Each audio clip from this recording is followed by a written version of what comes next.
Well, Governor, thank you for taking the time. Absolutely. We really appreciate you having us here. Let's start with the news of the week. The House is back in session.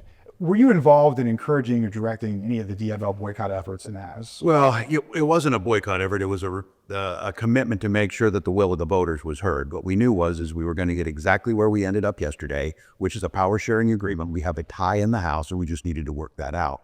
So my goal was to make sure I was making that case. We knew that, trying to make sure we were following unprecedented, situation in law to get a special election held. And just encouraging them to get there. So I do want to thank everybody involved, but I appreciate that that it was very difficult, I think, a challenge for Democratic legislators, but it was critical to understand this was exactly where we were going to be, because the Republican position was that they should be in charge for the next 2 years. They don't have the majority, and that's what they came to yesterday. So we were continuing to do that. We were sending out budget information to them. We were doing the work that needed to do here, and especially over the backdrop of the last 3 weeks kind of chaos of making sure legislators were well versed. Do you support the DFL giving the Republicans the speakership for 2 years? That was a decision that Speaker Hortman made, and I have come to understand that there is no more skillful legislator and there's no more honorable legislator than Melissa Hortman. And if that's the decision that she made to get this done, my guess is I mean, that's very, you ask people, I think there'd be very few people who could make that decision. She did it in the best interest of Minnesota. So if she supports that decision, I certainly do.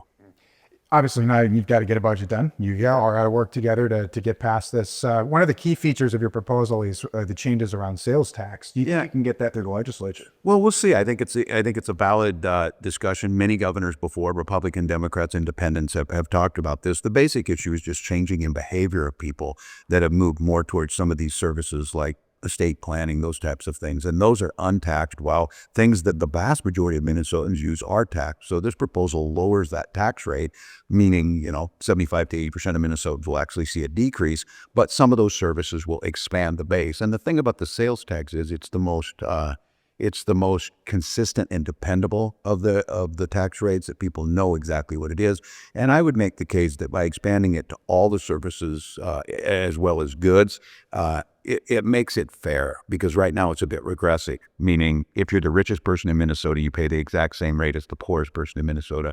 But if you're the richest person, services like you call your broker, things like that, those are untaxed. If I go get tires for my car, those are taxed. So I think it's got a good chance, because I think it's fair. And we didn't propose anything else other than the rest are tax cuts in this. So for every $1 of revenue, there's $8 of cuts. That's probably one of the most conservative budgets I think's been put forward in quite some time. Obviously, with the latest budget forecast, you've got a potential deficit booming. Some of the other key features of your proposal are scaling back in terms of disability waivers, special education reimbursement for transportation. There are some folks who rely on those services who are really concerned about that. What do you say to them? Yeah, well, they're not losing any services, and no one's going to be cut. Minnesota ranks first by quite some ways on the amount that we spend on this and the way we do this. There's only 13 states that do it the way Minnesota does, and amongst those 13, we're the most generous. We're not talking about taking those services away. We're talking about slowing the growth, which means there's no cuts in it. There's a 2% increase built into this, but there's not an unlimited side to it, which if we don't, by 2029, it'll be an eighth of the budget. It'll be about half the budget. And I say that because this is an area that I fought my entire life around, whether it's special education, education funding, or making sure that people with disabilities are treated with dignity. My fear is if we don't tackle this, that very program will collapse and we won't be able to deliver those services. So I think once people look at this, once they see it, they're going to see that this is the surest way. And the budget that I propose leaves $2 billion on the bottom line after 26, 27, and leaves another close to $300 million at the end of 27 or 28, 29. That puts us almost back in, because I remind Minnesotans, we are in the black. We are one of the most fiscally sound states in the country. We have the largest rainy day funds we've ever had, the maximum by law. So we're in a solid spot. This is just looking 5 to 6 years out, starting to get a handle on this. But I'll reassure people, no one's talking about cutting services and no one's going to be denied care. You hear the Republicans talk often about saying that the Democrats and the DFL blew through that surplus, that there was too much spending. How do you respond to some of those claims? Well, they had an offer on the table that they could have taken. We did give it back to Minnesotans. We did make the largest tax cut in Minnesota history. We paid back our unemployment insurance. We made investments in it. These are not, Republicans weren't asking to put it in the bank. Republicans were asking for tax cuts for the wealthiest Minnesotans. So they were going to give it back, all of it, and create a deficit by the long-term tax cuts. So that is not what happened in this. We still have a $5 billion surplus. We still do not have it through. What I'm talking about is structural changes that were identified over 15 years ago that no one has addressed. And look, it's not popular to have to address these things because people will always talk about cuts. They don't want to be specific about it. And when I tell people the state reimburses for special education, for example, 100%, what we're saying is we shifted 5% back down, and we said, let's find some efficiencies in that. That 5% alone, the increase that will happen next year is larger than the entire budget of the DNR. So when people say, well, can you cut somewhere else? There isn't. It's the bulk of it is here. So I think that's disingenuous. That the Republicans, what were you going to do? You were going to bank it and not give it back. That wasn't their proposal. Their proposal was tax cuts to the wealthiest, transferring that way while undermining things like public education, undermining transportation. So I think Minnesotans know we're in a solid spot. We're seeing these programs start to come to fruition. Yesterday, we announced grants for childcare across Minnesota. That'll be a childcare facility in Hendricks to help support their hospital. Those things make a difference. Moving on from the budget, this is the first time we've gotten a chance to sit with you one-on-one since returning from the national campaign. The latest poll from Quinnipiac is showing that 57% of registered voters have an unfavorable view of the Democratic Party. As the most recent vice presidential nominee for the party, where have the Democrats gone wrong? Yeah, well, I think people have a basic unfavorable view in politics in general, because what they're seeing is where things grind to a halt. I think one of the things that I look at is the policies we're proposing, whether it's paid family medical leave, whether it's child care, whether it's health care for everybody, whether it's safe working conditions, living wage. Those are things everybody wants, but for whatever reason, we've not articulated that. So what they voted for is somebody who thinks we need to cut Social Security, an unelected, whatever Elon Musk is doing. That's not what they voted for. But I think the issue here is, and the disconnect is, how did Democrats not articulate to working class voters? But I think, in just 18 days, it hasn't taken long to see the folks in Dearborn are rethinking what they did. You're seeing union members in Utah who now lost their right to collective bargain rethinking how they did.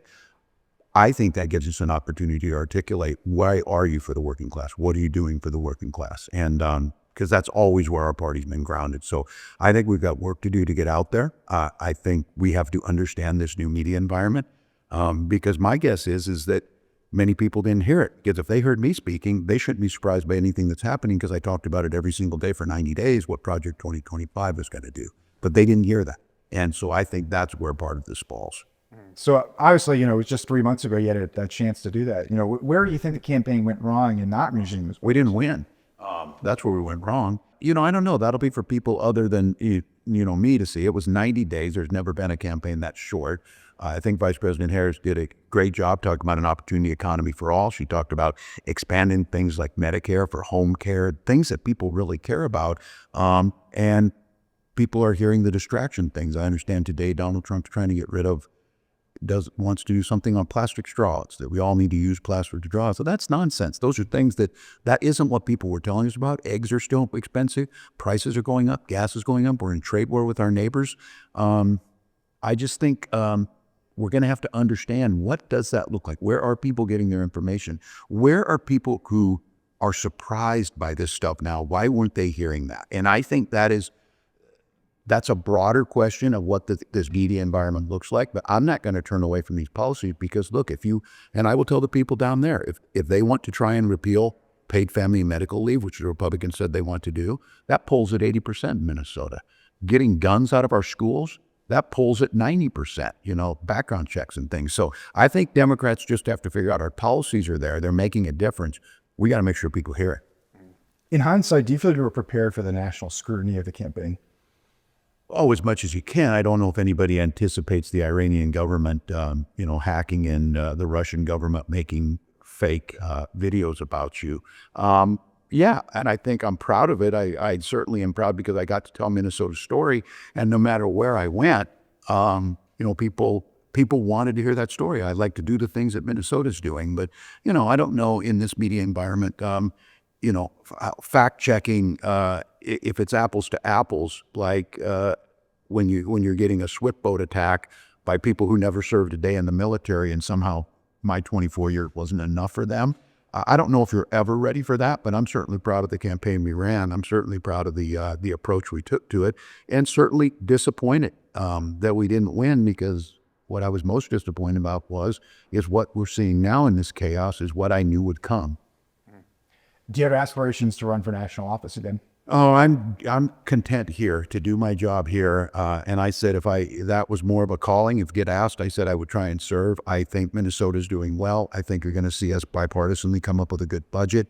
And I think you just see what happens. I got this job for 2 more years, so I'm going to focus on it. You gonna run for re-election? Well, I'll decide, I think, further down the line, get through this legislative session. I think the people of Minnesota will determine that. I think, they still appear to be pretty pleased with the direction we're going, and I'll take a look then. What's your relationship like with the lieutenant governor right now? It's good. We're friends. We work together. I think anytime you do something for 6 years, whether coming through COVID pandemic or whether it's dealing with, the unrest we're seeing now around, or the chaos in this, that there's just a lot of things focusing. So we're working hard. We've done some good things together. I'm confident we can continue to do that. Would she join you on the ticket again? Oh, that's a decision too far down the road to think about. Now, we'll talk about those later. Sure. Coming back to just something else with the legislative session, Yeah. fraud has obviously been a big criticism from some during your administration. Do you see any room with negotiations with what Republicans have proposed to try to prevent the fraud? Yeah, absolutely. I think what we've already put out there mirrors much of what they're at. Look, any business or any private citizen, when somebody steals from you, you want to do all you can. I think we've seen this across the country. We've seen it at the federal level. We've seen it in independent businesses. We're trying the best. I've asked the legislature to give me some more tools on this. The BCA has now stood up, but we put it over with the investigators to be able to do this. As we speak, some of the biggest cases, there's been over 70 people caught, convicted, and in prison, recouping that money. I think, as I said, in Minnesota, we're a generous state, but we have to be a little more skeptical. And I need the tools. I think you ask the average person, if an organization committed fraud in the space of education funding, and they're still getting money on housing side, maybe we ought to be skeptical of that. The way the law is set up right now, we can't do that. So I think there's an awful lot of room there. And I would lift up Republicans. The last time we went through one of these where we had an issue, we had a $100 million cost overrun in the MNLARS system for driver's licenses. We worked together on that bipartisanly, fixed it together. Now we have one of the smoothest licensing systems in the country. I would hope they do the same thing. So I've looked at a lot of their proposals. I'm solid with them, and I think we can do it. That's about it. Appreciate it, Evan. Appreciate it. Thanks so much. Very grateful. Yep.